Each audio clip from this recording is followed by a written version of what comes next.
On ne raconte pas cette histoire d'un seul trait, on la laisse venir, lentement, comme la brume qui descend sur les plateaux d'Auvergne quand le jour s'efface. Il y avait autrefois, dans un hameau dont il ne reste presque rien, une petite église de pierre sombre.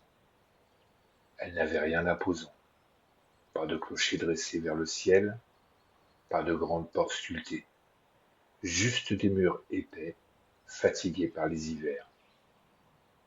Et devant elle, suspendue à une poutre noircie par le temps, une cloche, une seule. Elle ne sonnait pas pour les fêtes, elle ne sonnait pas pour les morts, et elle ne sonnait pas pour rassembler les vivants. Elle sonnait une fois, une seule fois, toujours au cœur de la nuit. Ce n'était pas un carillon, pas un appel, plutôt un coup lourd, profond, comme si la terre elle-même avait respiré trop fort. Et chose étrange, dans tout le village, une seule personne l'entendait. Pas le voisin, pas l'épouse couchée à côté, une seule. Celui ou celle pour qui elle avait sonné savait, sans qu'on le lui dise, sans qu'on le lui explique. Il fallait se lever, sortir sans lumière, marcher jusqu'à l'église. Les pieds connaissaient le chemin, même dans l'obscurité.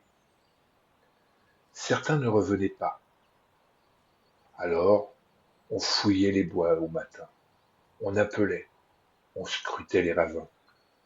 Rien, ni corps, ni trace, juste l'impression que l'air autour de leur maison s'était creusé, comme si quelqu'un avait ouvert une porte invisible et l'avait refermée derrière lui. On murmurait que ces disparus portaient quelque chose de trop lourd pour le monde des vivants, une dette ancienne, une parole non tenue, un secret transmis sans être nommé. Sous l'église, disait-on, il n'y avait ni enfer ni paradis, seulement un lieu où ce qui restait en suspens trouvait enfin son terme. Et une fois cela accompli, il n'y avait plus de retour possible. D'autres, pourtant, revenaient. À l'aube, on les voyait apparaître sur le chemin. Ils marchaient, droits, sans hâte, le visage intact. Mais quelque chose en eux s'était déplacé. Il y en eut un qui ne rêva plus jamais. Ses nuits devinrent plates comme la pierre.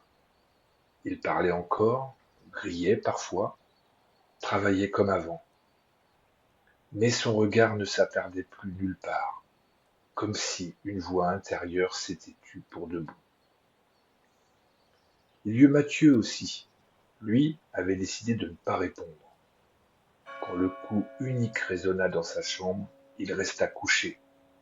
Il serra les dents, sa bouche et les oreilles, et attendit que le silence revienne. Au matin, il était vivant, debout, fier presque. Il croyait avoir déjoué l'appel. Mais il n'entendit plus jamais rien, ni la pluie sur les tuiles, ni la voix de sa femme, ni le vent dans les herbes hautes. Il avait refusé de donner, alors quelque chose avait été pris sans qu'il puisse choisir quoi. Et puis il y eut Antoine, un homme sans éclat particulier, ni bon ni mauvais, plus que les autres. Quand la cloche sonna pour lui, il se leva simplement, il traversa la brume sans se retourner, on le crut perdu. Pourtant, à l'aube, il revint. Il franchit le seuil de sa maison, comme s'il entrait chez des étrangers. Il regarda sa femme sans la reconnaître. Ses enfants lui semblaient des visages inconnus. Il ne savait plus son nom, pas même celui du village.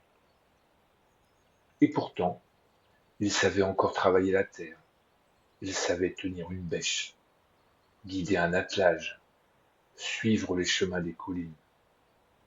Les gestes étaient là, la vie était là, mais le passé avait disparu. C'est ce jour-là que l'on comprit, ou que l'on crut comprendre, que la cloche ne prenait pas la vie, elle prenait ce qui l'attachait. Antoine avait laissé ses souvenirs, sans mémoire, plus de dettes, plus de promesses, plus de poids. Il était revenu allégé de lui-même. Les années passèrent, le hameau se vida peu à peu. Les maisons s'effondrèrent, l'église finit par disparaître, elle aussi, comme avalée par le paysage. Et on ne retrouva jamais la cloche. Mais sur les hauteurs d'Auvergne, lorsque la brume tombe trop vite et que le silence devient épais, certains affirment qu'un son lourd traverse la nuit. Un seul coup.